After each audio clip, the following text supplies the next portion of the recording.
பதிவினை கேட்க வந்த அனைவருக்கும் என்னுடைய வணக்கம். இன்றைக்கு நாம் காண இருக்கும் 63 நாயன்மார்களில் ஒருவர் கணநாத நாயனார். கடற்காழி கணநாதன் அடியார்க்கும் அடியேன் என்பதனை திருத்தொண்ட தொகை மூலமாக நாம் அறிந்து கொள்கிறோம். திருஞான சம்பந்தர் பிறந்த சீர்காழி என்னும் பெருமை வாய்ந்த ஊரில் பிறந்தவர் கணநாதர்.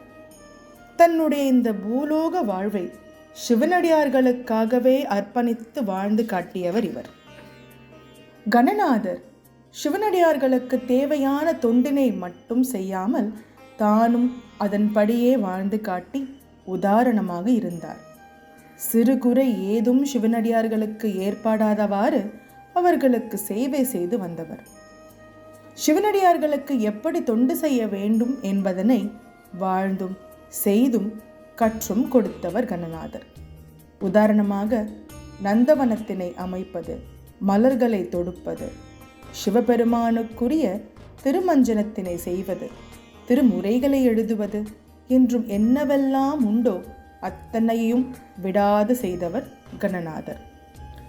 சிவனடியார்களுக்கு தொண்டு புரிந்தால் அது இறைவனுக்கு செய்வது போன்றது என்பதனை நன்கு அறிந்தவர். கணநாதர் திருஞான சம்பந்தரை தனது குருவாக கொண்டு வழிபட்டவர்.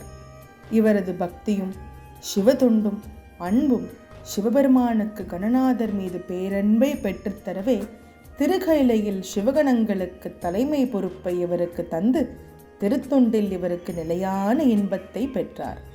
ஓம் நம சிவாய. தென்னாட்டுடைய சிவனே போற்றி, எந்நாட்டவர்க்கும் இறைவா போற்றி.